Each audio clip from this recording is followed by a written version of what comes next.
Hello and welcome back to Nostalgia. In today's video, we're sharing important updates about celebrities who have recently passed away, including those who left us today.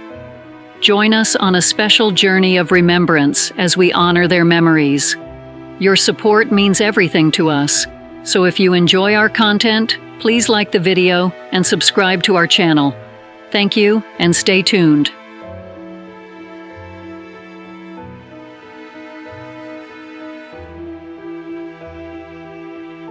Pamela Blair, a luminary of dance and stage, had a versatile career spanning decades.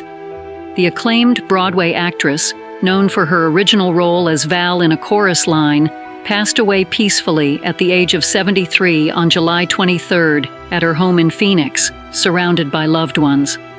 Blair moved to New York City at 16 to pursue her dreams in dance, culminating in a remarkable career in theater. Throughout her illustrious career, Blair worked with prominent personalities like Michael Bennett and James Earl Jones. She made a name for herself in productions like Promises, Promises, Seesaw, and Of Mice and Men. However, it was her role in A Chorus Line that propelled her to stardom, a role largely based on her own life. Her outstanding performance in the musical won her the 1976 Theatre World Award for Ensemble Performance.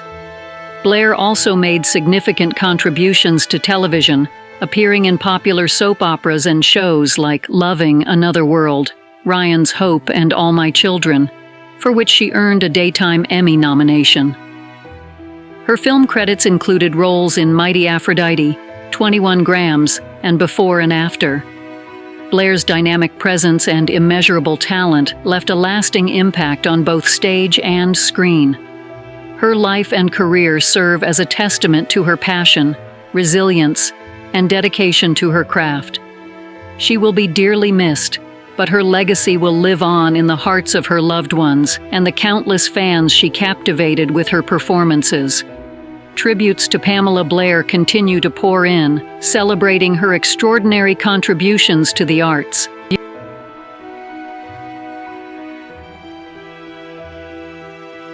George Alagiah, a beacon of journalism and compassionate storytelling, passed away at the age of 67 on July 15th after a courageous 9-year battle with cancer. Alagiah's life and career were marked by a relentless pursuit of truth and a deep commitment to highlighting humanity's struggles and resilience. Born in Sri Lanka and later moving to Ghana and England, his personal journey of change and adaptation significantly shaped his journalistic perspective. Alagiah reported fearlessly from war-torn and crisis-ridden regions, shining a light on some of the world's darkest corners. His groundbreaking reports on the famine and war in Somalia, Saddam Hussein's genocidal campaign against the Kurds in Iraq, and the genocide in Rwanda garnered him critical acclaim and numerous accolades, including a BAFTA nomination and Amnesty International's Journalist of the Year in 1994. Beyond reporting, Alagiah's insightful interviews with world leaders such as Nelson Mandela, Desmond Tutu, and Kofi Annan displayed his knack for probing dialogue. His 2-decade tenure as the face of the BBC News at 6 is a testament to his natural ease in connecting with audiences. Off-camera, Alagiah was a loving husband to Frances Robathan and a devoted father to their 2 children. His journey with cancer, though challenging, was one he faced with grace and courage, considering it an enriching experience. His life, marked by resilience and compassionate storytelling, leaves an indelible impact on the world of journalism. Tributes to George Alagiah continue to pour in, celebrating his extraordinary contributions to the field.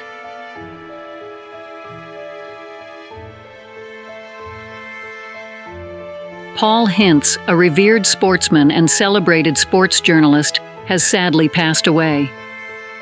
Born in Manchester in 1945, Hince's life embodied the spirit of both sportsmanship and journalism. He began his career as a footballer, representing Manchester City from 1966 to 1968. During his time with the club, He made 11 appearances, scored 4 goals, and was part of the 1967-68 Division I title-winning squad.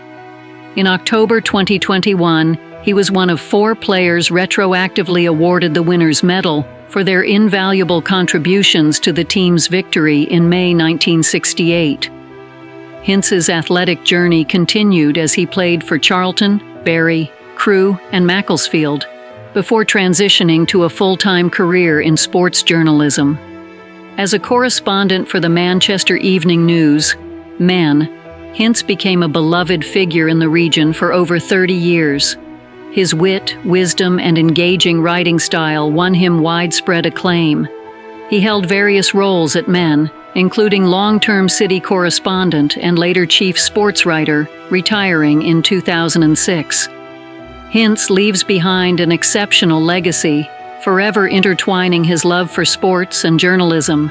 His life's work made an indelible mark on both the sporting and journalism worlds, leaving a lasting impact on Manchester City fans and Men readers alike. Tributes to Paul Hince continue to pour in, celebrating his extraordinary contributions.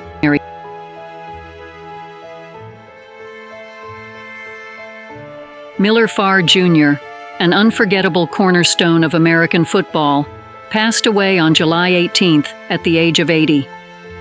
Over a remarkable 10-season career in the American Football League, AFL, and the National Football League, NFL, Farr built a legacy marked by unwavering tenacity and athletic brilliance. Farr's journey began at Wichita State University, where his prowess in both football and track drew national attention. He emerged as a first-round draft choice for the AFL's Denver Broncos in the 1965 Redshirt Draft. His time with the San Diego Chargers and the Houston Oilers further solidified his stature as a feared defensive back. In the 1967 season, his impressive record of 10 interceptions tied him as the AFL's leader. Despite a bout with hepatitis, he demonstrated resilience by scoring 2 interceptions for touchdowns in a single 1968 game, earning selections as both All-AFL and All-Pro. His post-merger stint with the St. Louis Cardinals and the Florida Blazers of the World Football League showcased the breadth of his talent. A 3-time AFL All-Star, Farr set an AFL record for most touchdowns on pass interceptions in a game and tied the record for a season. His achievements have rightfully secured him a place on the all-time All-AFL second team. Farr's football legacy also extends to his family, with his brother Mel Farr and nephews Mel Farr Jr. and Mike Farr carving out their own professional careers. Hailing from a family of athletes and artists, including cousin and renowned singer Marvin Gaye, Miller Farr Jr. was not only a dynamic athlete, but also a cherished family figure. Tributes to Miller Farr continue to pour in, celebrating his extraordinary contributions to American football.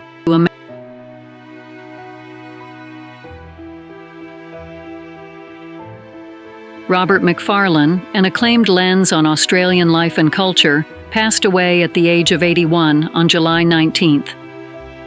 Born in Adelaide, South Australia in 1942, McFarlane's passion for photography ignited at age 9 when he received a Kodak box Brownie. Despite leaving school at 16, he made a significant impact in photojournalism. McFarlane began his career capturing Australian cultural icons and moved to Sydney in 1963, working for the Bulletin and Australian Vogue.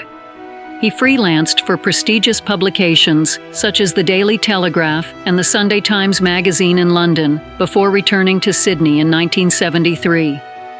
His work focused on social issues, notably documenting mental illness, and he captured both social and political realities alongside portraits of notable figures in Australian and international life. McFarlane's photographs are permanently exhibited in renowned institutions like the National Portrait Gallery, the National Gallery of Australia, and the Art Gallery of New South Wales. In 1985, he was selected for the historic After 200 Years, Photographic Essays of Aboriginal and Islander Australia Today project, the largest single photographic endeavor in Australian history. A significant contributor to Australian photography, McFarlane also wrote extensively for various publications and maintained Oz Photo Review, a blog focused on fine art and documentary photography in Australia. In both his personal and professional life, McFarlane championed the concept of the received moment, emphasizing the importance of openness to the world around us in capturing images. His loss is deeply felt in the world of photography. Tributes to Robert McFarlane continue to pour in, celebrating his extraordinary contributions and the lasting impact of his work.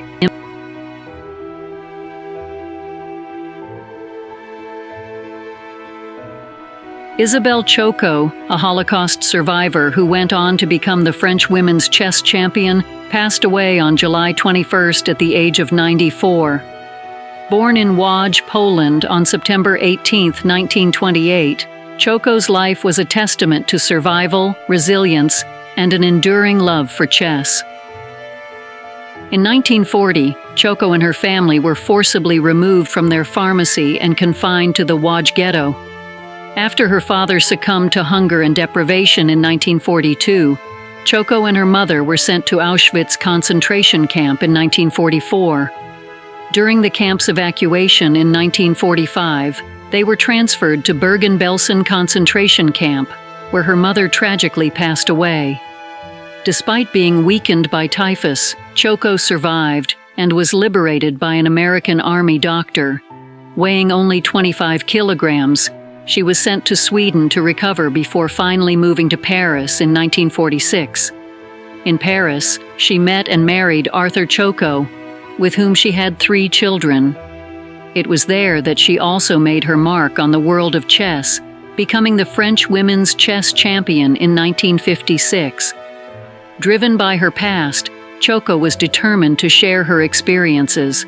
She authored an autobiography titled Mais de Vie, and was among the 52,000 survivors whose testimonies were captured by the Shoah Foundation. She also featured in the documentary Les Survivants by Patrick Rotman. Choko represented France in the Women's Chess Olympiad in 1957, and her lifelong contributions to society were recognized by the French government with the Knight and Officer of the Legion of Honor awards. Her passing marks the end of a life shaped by resilience and an indomitable spirit.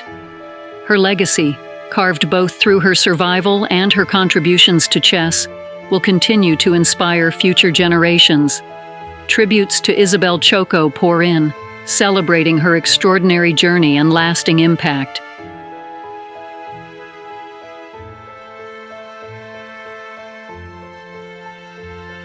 Otello Profazio, the revered Italian folk singer and celebrated Homer of Calabria, passed away at the age of 88. He died in the early hours of July 24th at the United Hospitals of Reggio Calabria, where he had been critically ill. Profazio made a significant impact on Italian folk music, earning the unique distinction of selling 1 million copies as a folk singer in Italy. His song, Quasi Campadaria, best encapsulates his fervent Southern and Calabrian pride. Profazio's unmatched storytelling talent in songs like Colapesce, Mussolino, and others painted vivid pictures of brigands, prisoners, champions, and the poor. His songs echoed through every corner of Calabria and throughout southern Italy, cherished for their authentically popular spirit. The son of a railroad worker, Profazio's roots were firmly planted in Polizzi, and he held immense pride in being a Regino. His distinguished career included a Tenco Award and participation in Canzonissima.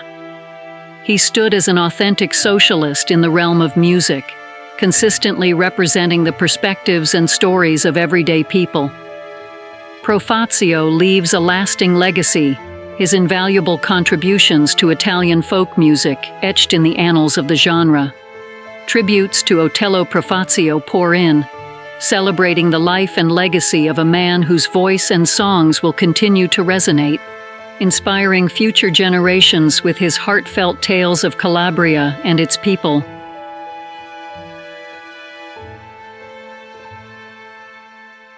Ernesto Enrique Mastrangelo, a pivotal figure in the glorious history of Boca Juniors, passed away at the age of 75 on July 22 due to idiopathic pulmonary fibrosis, as announced by the club on social media. Born in Santa Fe, Mastrangelo began his career with Atlanta and had a stint with River Plate, but his talents truly shone at Boca Juniors. During his time at Boca, Mastrangelo won 6 titles from 1976 to 1981, including 2 Copa Libertadores. He played a central role in Boca's first Copa Libertadores triumph in 1977, scoring crucial goals throughout the campaign. In total, he played 134 official matches for the club, scoring 56 goals, an impressive tally that attests to his voracious appetite for scoring. Mastrangelo's legacy stretches beyond his playing career. After retiring at Defensor Sporting in Uruguay in 1982, he transitioned into coaching, sharing his vast knowledge and experience with younger generations at Boca's Youth Academy, Chacarita, and in Costa Rica and Paraguay. He will be remembered not only for his exceptional abilities on the field, but also for his immense contributions to the game off the field. Tributes to Ernesto Enrique Mastrangelo continue to pour in, celebrating a life dedicated to football and the indelible mark he left on the sport.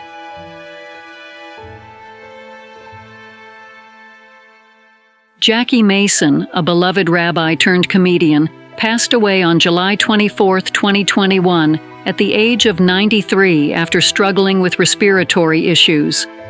Mason's life was characterized by an unwavering drive to address controversial issues with unapologetic humor. Born on June 9, 1928, Mason hailed from a lineage of rabbis, a legacy he initially followed before answering the call of comedy. Famous for his issue-oriented comedy, Mason wasn't just a comedian, he was a cultural critic, an emblem of his time. His Broadway hit, The World According to Me, earned him a special Tony Award and an Emmy after being adapted as Jackie Mason on Broadway. His contributions to cinema included films like Caddyshack 2, The Jerk, and History of the World Part 1. Mason also provided the voice of Rabbi Hyman Krustofsky on The Simpsons, earning his second career Emmy.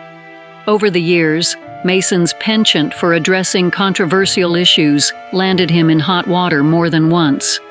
Regardless, he stuck to his principles, serving as a model for the importance of free speech and creative expression. Despite periods of professional setbacks, Mason's wit and tenacity saw him through, and he remained a cherished figure in the world of comedy.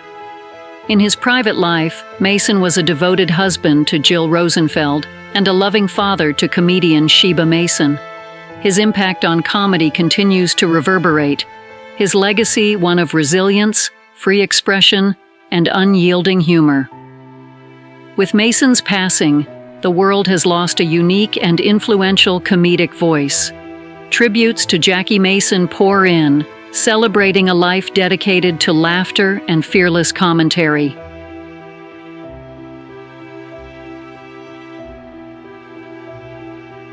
Thank you for joining us on this special journey of remembrance as we pay tribute to the lives of those who have recently left us. Their contributions to the world of entertainment, sports, and beyond will forever be cherished.